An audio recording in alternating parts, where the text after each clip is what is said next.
ጤና ይስጥልን አድማጮቻችን እንደምን ቆይታችኋል? ከሀራምቤ ሬዲዮ 98.7 የሚያዝያ 28 ቀን 2018 ዓ.ም የሰዓቱ ዜናዎቻችን አሁን ትሰማላችሁ።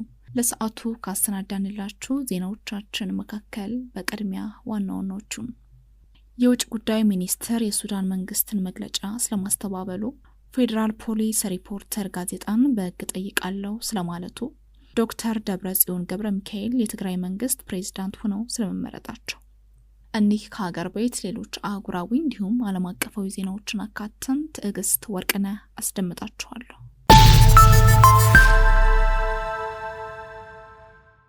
የውጭ ጉዳይ ሚኒስትር የሱዳን መንግስትን መግለጫ አስተባበለ። የኢትዮጵያ የውጭ ጉዳይ ሚኒስትር የሱዳን ጦር ሰራዊትና የሀገሪቱ ውጭ ጉዳይ ሚኒስትር በካርቱም አውሮፕላን ማረፊያ ላይ በተፈጸመው የድሮን ጥቃት የኢትዮጵያ እጅ አለበት በማለት ያቀረቡትን ውንጀላ ውድቅ አደረገ። የሱዳን መንግስት የኤሚሬቶች ድሮን ከባህር ዳር አውሮፕላን ማረፊያ በመነሳት በካርቱም አውሮፕላን ማረፊያ ላይ ጥቃት ፈጽሟል በማለት የከሰሰ ሲሆን በኢትዮጵያ የሚገኘው አምባሳደሩንም ለምክክር ጠርቷል። የሱዳን መንግስት የህወሓት ቅጥረኞችን በሱዳኑ ጦርነት በማሳተፍ በኢትዮጵያ የግዛት አንድነትና ደህንነት ላይ ጥሰት ሲፈጽም ቆይቷል ያለው የውጭ ጉዳይ ሚኒስትር መግለጫ፣ ሆኖም ለሁለቱ ሀገራት ግንኙነት ሲባል የኢትዮጵያ መንግስት ጉዳዩን በይፋ ሳይገልጽ በትዕግስት ይዞ መቆየቱን ገልጧል። የሱዳን መንግስት የህወሓት ቅጥረኞች ወደ ምዕራብ ኢትዮጵያ ሰርገው እንዲገቡ የጦር መሳሪያና የገንዘብ ድጋፍ አድርጓል በማለት ጭምር ሚኒስትሩ የከሰሰ ሲሆን ሱዳን የጸረ ኢትዮጵያ ኃይሎች ማሰባሰቢያ ሆናለች በማለትም ወንጅሏል። ፌዴራል ፖሊስ ሪፖርተር ጋዜጣን በሕግ ጠይቃለሁ አለ። ፌዴራል ፖሊስ ሚያዝያ 21 ቀን ለህዝብ ተወካዮች ምክር ቤት ባቀረበው ሪፖርት ዙሪያ ሪፖርተር ጋዜጣ ስለ ገንዘብ ዘረፋ ያወጣው ዘገባ የሪፖርቱን ጠቅላላ ይዘት በአግባቡ ያልተረዳና እውነታውን ወደ ጎን የተወ የተዛባ መረጃ ነው በማለት ከሰሰ። ጋዜጣው የመንግስት ከፍተኛ ባለስልጣናትና ታዋቂ አርቲስቶች ከ98 ቢሊዮን ብር በላይ መዝረፋቸውን ሪፖርቱ እንዳመላከተ ጠቅሶ እሁድ ዕለት መዘገቡ ይታወሳል። ከ133 ሚሊዮን 903 ሺህ ዶላር በላይ በምርመራ ተጣርቶ ጉዳቱን ማዳን እንደተቻለ በሪፖርቱ ላይ ተገልጾ ሳለ ጋዜጣው ግን ገንዘቡ እንደተዘረፈ አድርጎ ለህዝብ መረጃ አሰራጭቷል ሲል ፌዴራል ፖሊስ ወቅሷል። በሪፖርቱ ተመዝብሯል የተባለው ገንዘብ መጠን 98 ቢሊዮን ሲሆን 78 ቢሊዮን ብር መሆኑንም ፌዴራል ፖሊስ አስታውቋል። ተመዝብሯል የተባለው 78 ቢሊዮን ብር በየወንጀሉ አይነት ሲተነተን 7 ቢሊዮን ብር በሙስና ወንጀሎች በተለይም ከማዳበሪያ ግዥና ከባንክ ማጭበርበር ጋር የተያያዘ፣ 6.4 ቢሊዮን ብር በጉምሩክና ታክስ ወንጀሎች፣ 13.7 ቢሊዮን ብር ህገወጥ የሰዎችና የገንዘብ ዝውውር እንዲሁም የማዕድን ዝውውርን ጨምሮ በተደራጁ ወንጀሎች፣ 44.9 ቢሊዮን ብር በፋይናንስ እና ንግድ ነክ ወንጀሎች እንዲሁም 6 ቢሊዮን ብር የሚገመት በሽብርና በሌሎች የተለያዩ ወንጀሎች ላይ ጉዳት መድረሱ በፊት ማዳን የተቻለና አልፎም በደረሰ ጉዳት ላይ ምርመራ ማጣራቱን በዝርዝር ሪፖርቱ መመልከቱን ፌዴራል ፖሊስ ገልጿል። ከተዘረዘሩት ወንጀሎች ጋር በተያያዘም በ9 ወር ውስጥ የተለያዩ የውጭ ሀገር ዜጎችን ጨምሮ 1518 ተጠርጣሪዎች በቁጥጥር ስር ውለው ምርመራ ተጣርቶባቸውና ክስ እንደተመሰረተባቸው ፖሊስ አስታውቋል። ጋዜጣው በተለያዩ ድረገጹ ሲገልጽ የነበረው ጉዳይ አዲስ ነገር እንደተፈጠረና ህዝቡ እንደተዘረፈ አድርጎ ከስነ ምግባር ያፈነገጠና ስውር ተልእኮ የተንጸባረቀበት ኃላፊነት የጎደለው ተግባር ፈጽሟል ያለው ፖሊስ ጋዜጣው ሐሰተኛና የተዛባ መረጃ በማሰራጨቱ በሕግ እንደሚጠየቅ አስታውቋል።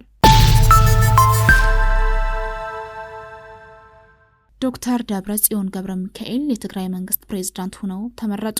ትናንት በተካሄደው 6ኛው ዘመን 6ኛው መደበኛ የትግራይ ምክር ቤት ጉባኤ ዶክተር ደብረጽዮን ገብረ ሚካኤል በአብዛኛው ድምጽ የክልሉ ፕሬዝዳንት ሆነው በይፋ ተመርጠዋል። በህዝቡ ስብሰባ ላይ ወይዘሮ ኪሮስ ሀጎስ አፈ ጉባኤ፣ ወይዘሮ ምህረት ብርሄ ደግሞ ምክትል አፈ ጉባኤ ሆነው ተሰይመዋል። ምክር ቤቱ ስራውን በይፋ የጀመረው የፕሪቶሪያው ስምምነት በፌዴራል መንግስቱ በኩል ተጥሷል በሚል ሲሆን አዲሱ ፕሬዝዳንትም እስከ ቀጣዩ ስብሰባ ድረስ በአስፈጻሚው አካል ላይ አስፈላጊውን ማስተካከያና ሹመት እንዲያደርጉ ሙሉ ስልጣን ተሰጥቷቸዋል። ይህ እርምጃ በትግራይ ፖለቲካዊ መድረክ አዲስ ምዕራፍ የከፈተ ሲሆን ከፌዴራል መንግስቱ ጋር ያለውን ግንኙነት ወዴት ሊያመራው እንደሚችል የብዙዎች መነጋገሪያ መነጋገሪያ ሆኗል። በሌላ በኩል መቀለ ከተማ ዛሬ ምሽት 2 ሰዓት ገደማ የቦምብ ፍንዳታ መከሰቱን የከተማይቱ ፖሊስ ገልጿል። ፍንዳታው የደረሰው በትግራይ ክልል ምክር ቤትና በክልሉ ጊዜያዊ አስተዳደር ፕሬዝዳንት ጽሕፈት ቤት መካከል ባለ ቦታ ላይ እንደሆነ የከተማይቱ ፖሊስ አስታውቋል። በፍንዳታው በሰሙ ሆነ በንብረት ላይ የደረሰ ጉዳት እንደሌለ የተገለጸ ሲሆን የከተማው ፖሊስ ድርጊቱን ማን እንደፈጸመው በማጣራት ላይ መሆኑን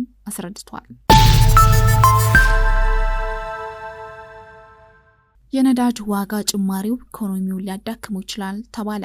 መንግስት የነዳጅ ችርቻሮ መሸጫ ዋጋ ላይ ከትናንት በስቲያ ከፍ ያለ ጭማሪ አድርጓል። በዚህ መሰረት በሊትር 23 ብር ጭማሪ የተደረገበት ቤንዚን 167 ብር ከ50 ሳንቲም የተሸጠ ሲሆን ኪሮሲንና የአውሮፕላን ነዳጅ ደግሞ ከእጥፍ በላይ የዋጋ ጭማሪ ተደርጎባቸዋል። ይህ የነዳጅ ምርት መሸጫ ዋጋ ይፋ የተደረገው ጠቅላይ ሚኒስትር አብይ አህመድ መንግስት በወር ለነዳጅ 20 ቢሊዮን ብር እንደሚደጉም በገለጹ በጥቂት ቀናት ውስጥ ነው። በጉዳዩ ላይ ለዲደብሊው የዜና ምንጭ አስተያየታቸውን የሰጡ አንድ የምጣኔ ሀብት ባለሙያ መንግስት በዓለም ላይ በተከሰተ አስገዳጅ ጫና ይህንን እርምጃ መውሰዱን ከግንዛቤ የሚገባ ቢሆንም ሁኔታው አደጋ እንዳይፈጥር ስጋታቸውን ገልጸዋል። የዋጋ ጭማሪው ኢኮኖሚውን ያዳክመዋል የሚል ሀሳብም አላቸው። መንግስታት የነዳጅ ዋጋ ለመጨመር ዓለም አቀፍ ጫና ሲኖርባቸው ድጎማን በማድረግ ጫናውን ዜጎች እንዳይጎዳ ማድረግ አለባቸው፣ ግዴታቸውም ነው ያሉት ባለሙያው መንግስት የህዝቡን ጫና መሸከም የሚችሉባቸውን አማራጮች መውሰድ እንዳለበትም ጠቅሰዋል። በአዲስ አበባ የሚገኙ ማደያዎች በተሻሻለ የዋጋ መሰረት ግብይት እያከናወኑ መሆኑን ጣቢያችን ያረጋገጠ ሲሆን እንዲያም ሆኖ በነዳጅ ማደያው በተለይ ናፍጣ ለመቅዳት የሚታየው ሰልፍ ግን አለመቀነሱን መመልከት ተችሏል። ኬንያ ታንዛኒያን የትብብር ግንኙነት የሚያጠናክሩ 8 ስምምነቶችን ተፈራረሙ። የተፈራረሙት ስምምነቶች በርካታ ቁልፍ ዘርፎች ያላቸውን ግንኙነት የሚያጠናክሩ ናቸው ተብሏል። ስምምነት የተፈረመባቸው ዘርፎችም ኢነርጂ፣ ግብርና፣ የባቡር መስመር፣ የህዝብ ግንኙነት፣ ስልጠና፣ የባህር ጉዳዮችና ባህር ላይ ሰራተኞች ደረጃዎች እንዲሁም በሁለቱ ሀገራት የደረጃዎች መስሪያ ቤቶች መካከል የተደረጉ ስምምነቶች መሆናቸው ታውቋል። መሪዎቹ በዳሬ ሰላም ባደረጉት ውይይት ከቀረጥ ነጻ የንግድ እንቅፋቶችን እንደ አውሮፓውያን አቆጣጠር እስከ ሰኔ 30 ቀን 2026 ሙሉ በሙሉ ለማስወገድ እንዲሁም የሁለትዮሽ ንግድ ተግዳሮቶችን የሚቀርፍ የጋራ ኮሚቴ ለማቋቋም የገንዘብ ገደብ ማስቀመጣቸውን ፕሬዝዳንት ሩቶ ገልጸዋል። ሩቶ መንግስታቸው የሁለትዮሽ ግንኙነታችንን በጠንካራ ኢኮኖሚ አጋርነት ላይ የተመሰረተ ነው ያሉ ሲሆን ኢኮኖሚያችንን ለማጠናከር አዳዲስ እድሎችን ስንቃኝ ግንኙነታችንን ማሳደግ እንቀጥላለን ብለዋል። የተባበሩት መንግስታት ድርጅት በግጭትና በአየር ንብረት ለተጎዳችው ሞዛምቢክ ወደ $98 ሚሊዮን የሚጠጋ አስቸኳይ እርዳታ ለቀቀ። የተመድ የሰብአዊ እርዳታ አስተባባሪ ካትሪን ሶዚ እንደገለጹት ድጋፉ የገቢ ምንጫቸውን ላጡ ቤተሰቦች፣ ምግብ በጎርፍ በተጥለቀለቁ ወይም በተበከሉ አካባቢዎች ደህንነቱ የተጠበቀ የመጠጥ ውሃ፣ ከመሰረታዊ አገልግሎቶች የተቋረጡ ወገኖች የጤና እንክብካቤ፣ ለአስቸኳይ ጊዜ መጠለያና ለጥቃት ተጋላጭ ለሆኑ ሴቶች፣ ህጻናትና ሌሎች ወገኖች ጥበቃ ይውላል ብለዋል። ሞዛምቢክ በሰሜናዊቱ ካቦ ደልጋዶ ግዛት በሚካሄድ ግጭትና በማዕከላዊና ደቡባዊ ክልሎች በሚከሰቱ ከባድ የጎርፍና አውሎ ንፋስ አደጋዎች እየተፈተነች ትገኛለች። ይህ የገንዘብ ድጋፍ የተመድና የሞዛምቢክ መንግስት በ$534 ሚሊዮን 1.7 ሚሊዮን ሰዎችን ለማድረስ በጋራ ያረቀቁትን የ2026 የሰብአዊ ፍላጎትና ምላሽ እቅድ ይደግፋል።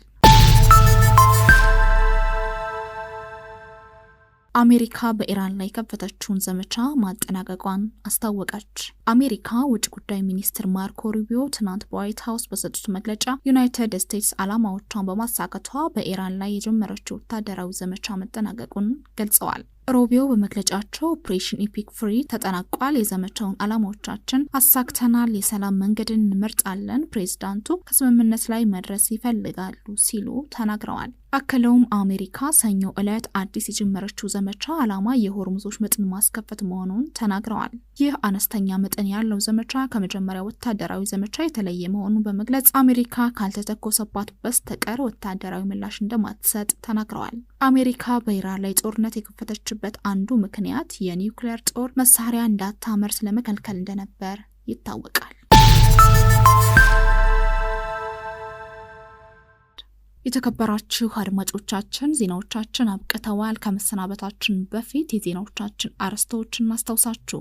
የውጭ ጉዳይ ሚኒስቴር የሱዳን መንግስትን መግለጫ ስለማስተባበሉ፣ ፌዴራል ፖሊስ ሪፖርተር ጋዜጣን በሕግ ጠይቃለሁ ስለማለቱ፣ ዶክተር ደብረጽዮን ገብረ ሚካኤል የትግራይ መንግስት ፕሬዝዳንት ሆነው ስለመመረጣቸው፣ ከሀገር ቤት የኬንያ ታንዛኒያን የትብብር ግንኙነት የሚያጠናክሩ 8 ስምምነቶች ስለመፈራረማቸው፣ የተባበሩት መንግስታት ድርጅት በግጭትና በአየር ንብረት የተጎዳችው ሞዛምቢክ ወደ $98 ሚሊዮን የሚጠጋ አስቸኳይ እርዳታ ስለመልቀቁ፣ ከአፍሪካ አሜሪካ በኢራን ላይ የከፈተችውን ዘመቻ ማጠናቀቋን ስለማስታወቋ፣ ከዓለም አቀፍ አድማጮቻችን ዜናዎቻችን እኒህ ነበሩ። ዜናውን ያስደመጥኳችሁ ትዕግስት ወርቅነህ ነበርኩኝ። ከቀሪ የሀራምቤ ዝግጅቶች ጋር መልካም ጊዜን ተመኘሁኝ።